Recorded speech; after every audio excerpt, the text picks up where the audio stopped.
sekarang ada satu permasalahan. Kalangan World Economic Forum sudah mencanangkan tahun 2030 itu yang disebut sebagai the Great Reset. Ya.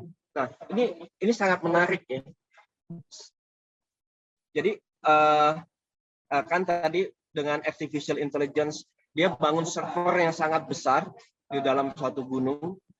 Dia masukkan semua informasi yang ada di dunia ini dengan big data yang sangat besar, sehingga keakuratannya itu jauh lebih akurat, sehingga dia bisa memprediksi apa-apa yang terjadi 10 tahun ke depan, 20 tahun ke depan. Nah, dugaan saya sepertinya prediksi-prediksi yang dia lihat tidak sesuai dengan keinginan mereka.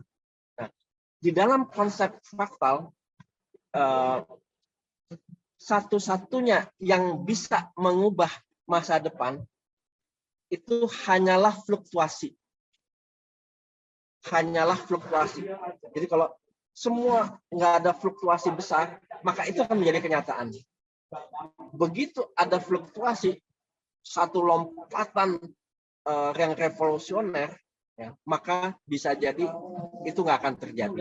Nah, makanya dia menyebut the Great Reset.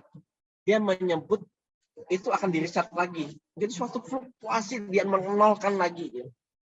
Mengenolkan lagi agar pola-pola yang tadi dia prediksi berbahaya, itu dia bisa reduksi. Dengan isu-isu misalnya isu-isu misalnya air kekeringan, isu-isu ketahanan pangan gitu ya. Isu-isu kalau kita punya 8 miliar penduduk, energi kita habis, yang lain akan habis ya. Itu kan isu yang diberikan ya. Kalau ditanya isu energi habis, sekarang sudah ada alat ya, jadi kuantum ditransducer, diubah, itu bisa menjadi energi. Sedangkan kuantum ini luar biasa banyak di muka bumi ini. Jadi nggak mungkin energi habis ya.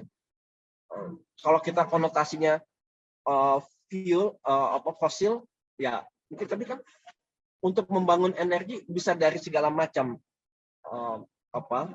nah, tetapi ini yang selalu kalau terus kemudian dikatakan kalau Bill Gates misalnya mengatakan dia mengalihkan jumlah penduduk dengan CO2. Jadi artinya kalau semakin banyak penduduk maka CO2 semakin banyak, artinya dunia akan nggak seimbang. Ini bisa bahaya bagi planet kita. Padahal sebetulnya kalau kita bicara secara teknis tidak seperti itu. Nah, ini kan ada suatu hal-hal gitu ya, pembenaran terhadap the Great Reset ini. Jadi memang sekarang industri, karena World Economic Forum udah menyampaikan seperti itu, target 2030. Maka dari itu semua negara diminta untuk menjalankan yang namanya Sustainable Development Goals, SDG.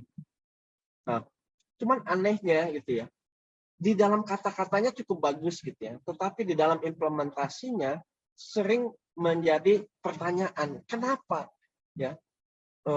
Misalnya bank-bank dunia gitu, IMF, Asian Development Bank ya mengatakan di dalam tujuannya akan menghilangkan atau mengurangi kemiskinan. Tetapi kenapa yang terjadi setelah disurvei, kenapa yang terjadi malah tambah banyak kemiskinan?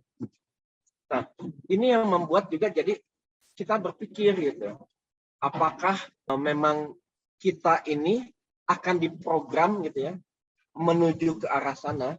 Terus sekarang bagaimana kita bisa tidak masuk ke dalam suatu situasi yang ya bisa merugikan masyarakat banyak.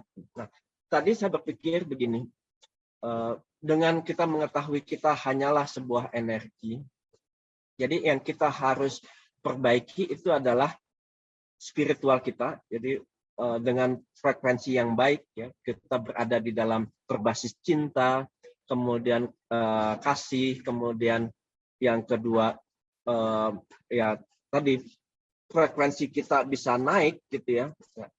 Nah, otomatis dengan kita memiliki frekuensi yang baik ini, kita bisa membangun suatu materi ya. Jadi ini pengaruhnya ke dalam gelombang elektromagnetik ya.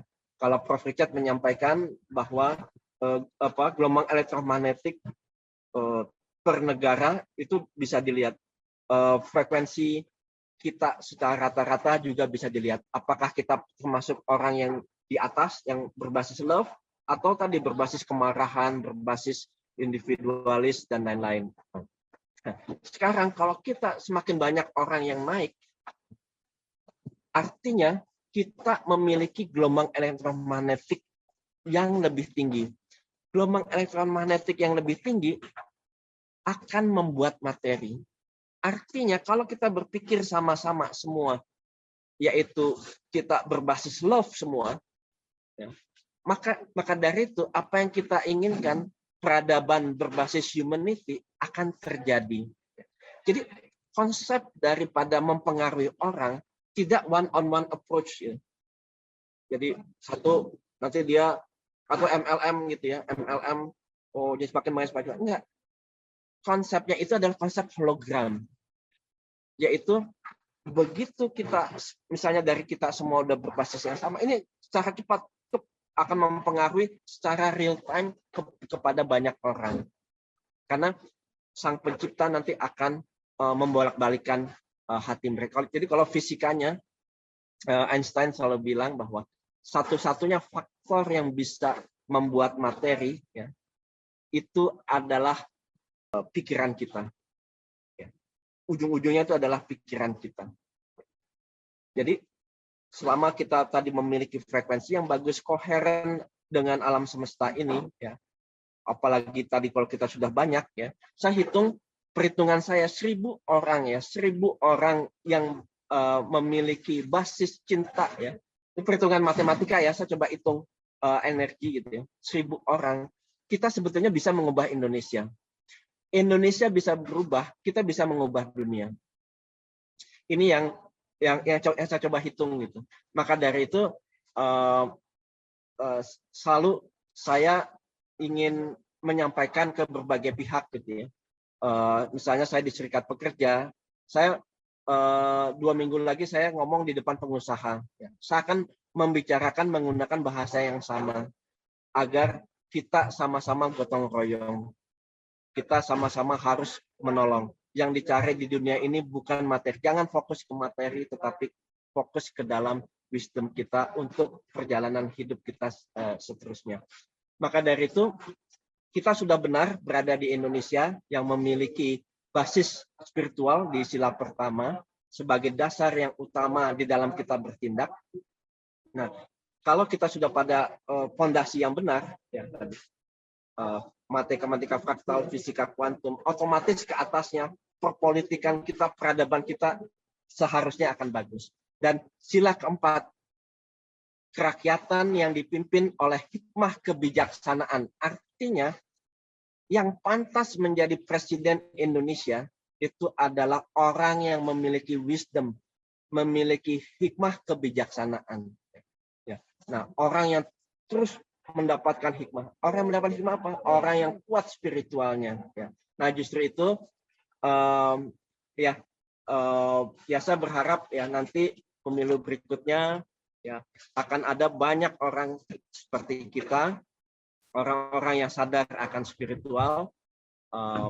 Kalau kemarin Prof. Richard menyampaikan ada materi, ada spiritual, di tengahnya ada metafisika, itu sebetulnya saya pelajarin sekarang, metafisika, yaitu mengilmiahkan spiritual agar orang bisa yakin bahwa ini ada evidence-nya, ada buktinya, gitu.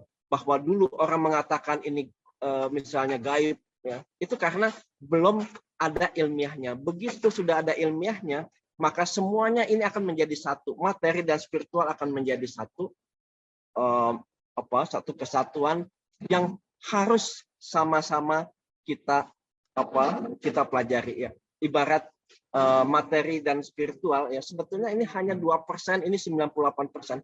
Kenapa kita fokus ke yang 2%? Padahal di sini ada 98% yang besar yang mempengaruhi hidup kita dan hidup kita selanjutnya.